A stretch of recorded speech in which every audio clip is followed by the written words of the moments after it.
He is the 22nd Prince of Dol Amroth. Serving under the Steward of Gondor, the leader of the fief of Belfalas would prove to be a remarkable warrior and captain of men.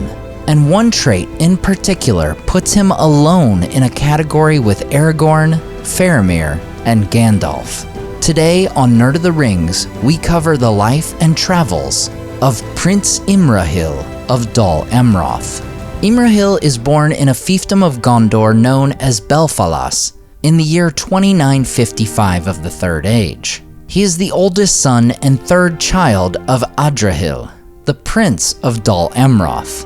Dol Amroth, the main city of Belfalas, is ruled as a hereditary princedom as part of the greater realm of Gondor.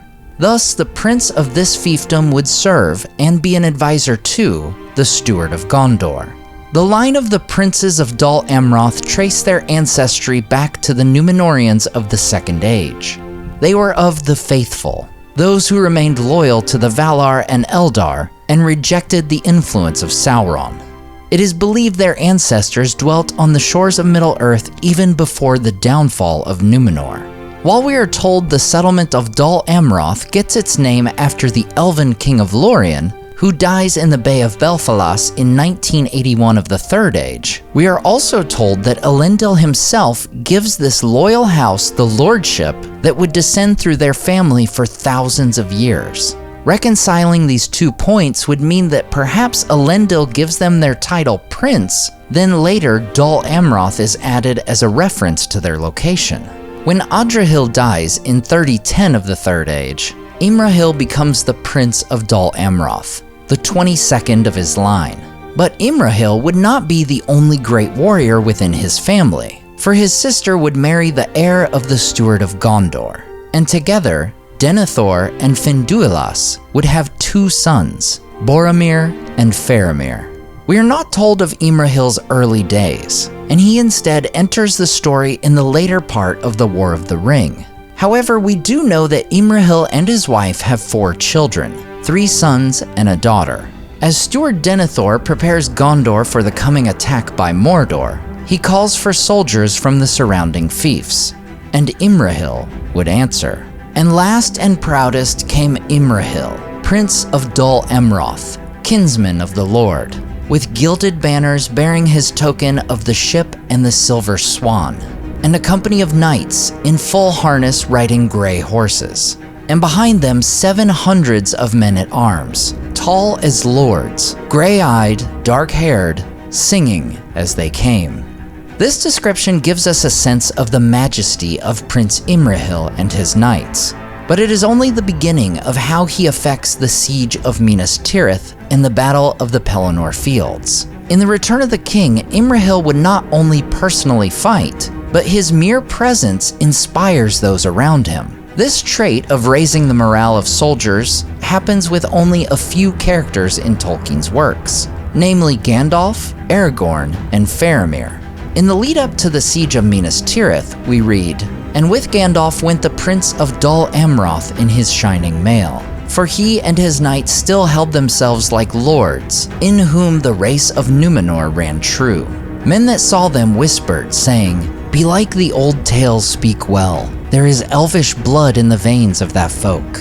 For the people of Nimrodel dwelt in that land once long ago. And then one would sing amid the gloom some staves of the lay of Nimrodel, or other songs of the Vale of Anduin out of vanished years. And yet, when they had gone, the shadows closed on men again, and their hearts went cold, and the valor of Gondor withered into ash."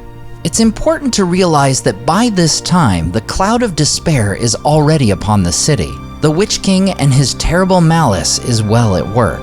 The fact that Imrahil's presence could bring nearby soldiers out of this haze and into song is no small feat. Within this passage, we also see another interesting fact about Imrahil's lineage. He is descended from an elf. Going back 22 generations, we find a Gondorian nobleman named Imrazor, who dwelt in the region of Belfalas around the year 2000 of the Third Age. He is, for reasons unexplained, known as Imrahil the Numenorean, despite Numenor having fallen over 2 millennia earlier. After the Balrog is awoken in Khazad-dûm, and as a result many elves of Lorien flee south, the elf maid Nimrodel and her companions come to the forest of Dor and Ernil and become lost. One of these companions is the elf maid Mithrelas, who is discovered by Imrahil. They would later be married and have 2 children.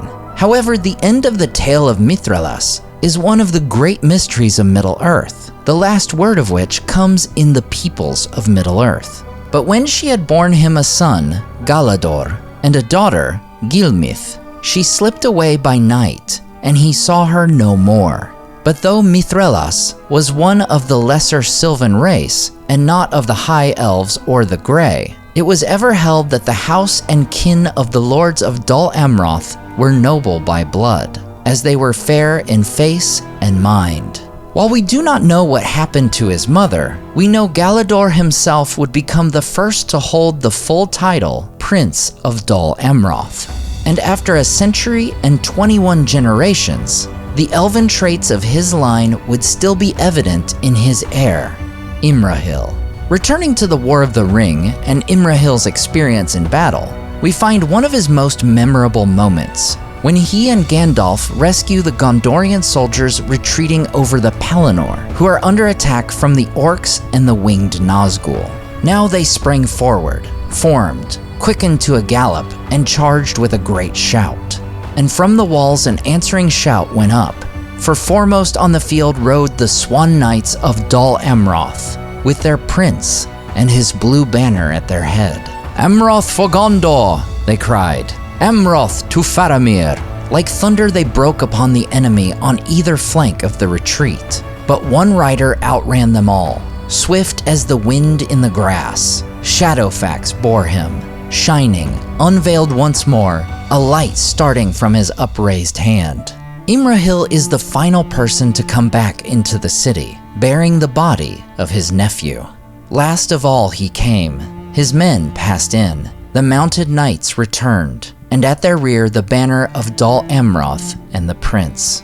And in his arms before him on his horse, he bore the body of his kinsman, Faramir son of Denethor, found upon the stricken field. Imrahil carries Faramir up to the White Tower, where he tells Denethor, who had sent his son on this quest, "Your son has returned, Lord, after great deeds." Thanks to the actions of Imrahil and Gandalf, Faramir's life would eventually be saved. But that is not the only life that could have been lost were it not for the Prince of Dol Amroth. Later in the battle, when Imrahil sees the Rohirrim are outnumbered and facing defeat upon the Pelennor, he rides into battle with the other nobles of Gondorian fiefs. Upon leaving the city, he meets a procession of Rohirrim carrying something.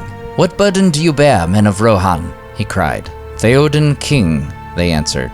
"He is dead, but Eomer King now rides in the battle, he with the white crest in the wind." Then the prince went from his horse and knelt by the bier in honor of the king and his great onset, and he wept. And rising he looked then on Eowyn and was amazed. "Surely here is a woman," he said.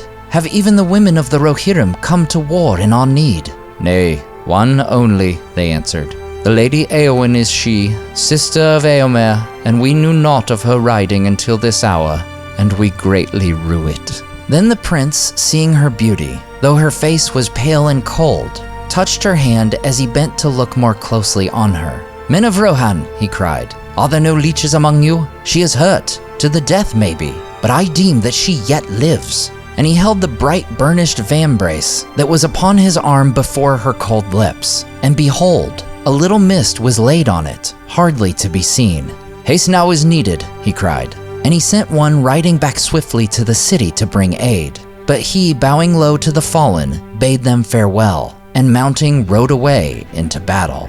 As Imrahil rides into the last fight of the Battle of the Pelennor, Eowyn is taken to safety, where she will likewise be healed. Not only does the Prince of Dol Amroth save his nephew Faramir, but likely the life of Faramir's future wife. We are told that in his last portion of the battle, Imrahil shows his might as a warrior alongside the greatest of their day. Aragorn and Éomer and Imrahil rode back towards the gate of the city, and they were now weary beyond joy or sorrow. These three were unscathed, for such was their fortune and the skill and might of their arms, and few indeed had dared to abide them or look on their faces in the hour of their wrath. After the battle is won and Minas Tirith safe for a time, Imrahil twice asks Aragorn to either enter or be summoned into the city, but the latter would only do so in disguise in order to heal the wounded before returning to his camp outside the city walls. This is a person who could very well have made Aragorn's ascension to the throne difficult, yet he immediately recognizes Aragorn's true place and purpose. However, Imrahil would for now take on the role of Lord of Minas Tirith until Faramir should awake and recover, though both Aragorn and Imrahil would agree that Gandalf would be their ruler in the days to come and in their dealings with the enemy. Later, as the captains must decide their next course of action, it is decided that they must march upon the Black Gate to empty Sauron's lands and give Frodo a chance to complete his quest. Imrahil immediately agrees to go on this likely march to death, yet considers the people still under his care. "As for me," said Imrahil, "the Lord Aragorn I hold to be my liege lord, whether he claim it or no. His wish is to me a command. I will go also, yet for a while I stand in the place of the steward of Gondor, and it is mine to think first of its people. To prudence some heed must still be given, for we must prepare against all chances, good as well as evil. Now it may be that we shall triumph, and while there is any hope of this, Gondor must be protected. I would not have us return with victory to a city in ruins and a land ravaged behind us." In the end, an army of 7,000 rides from Minas Tirith on March 18th, though 1,000 would break off after being overwhelmed with the dread of Mordor, instead being commanded by Aragorn to liberate Caer Andros. With his nephew behind to lead the defense of Minas Tirith, Imrahil accompanies Gandalf, Aragorn, Legolas, Gimli, Pippin, Éomer, the sons of Elrond, and the host of men to the Battle of the Black Gate on March 25th. There he would stand upon the front line with the men of Dol Amroth, fighting the forces of Mordor until the One Ring is destroyed and Sauron defeated. The prince would be at the celebration on the field of Cormallen, as Sam and Frodo are celebrated with great praise when they awake on April 8th, nearly 2 weeks after the destruction of the ring.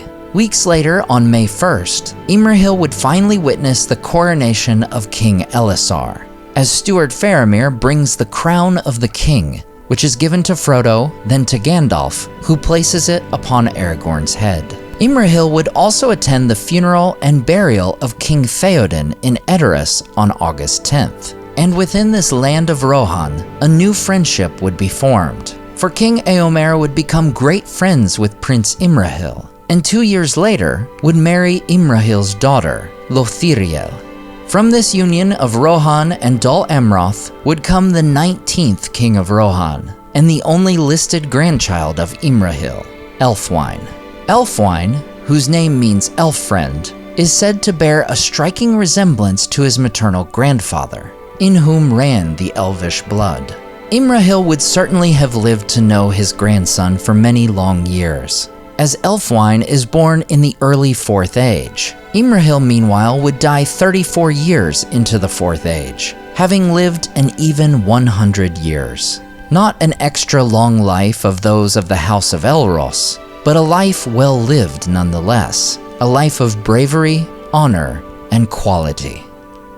As always, I want to say a huge thank you to all my Patreon and YouTube supporters who make this channel possible. Tom DeBombadil19, Lissamy the Cinda, Rabbi Rob Thomas, Charles Leisure, CCDC Red Team, Joe Tepper, The Mighty Mim, Leo Vittori, Sky Carcass, Slide Belts, Dane Ragnarsson, Berto Berg, Graham Derricott, The Dark-Haired One, Wyland, Micah Wu, and Debbie. If you enjoyed the artwork in this video, check out the artists in the description to purchase prints of their great work for yourself. Thanks so much for watching, and we'll see you next time on Nerd of the Rings.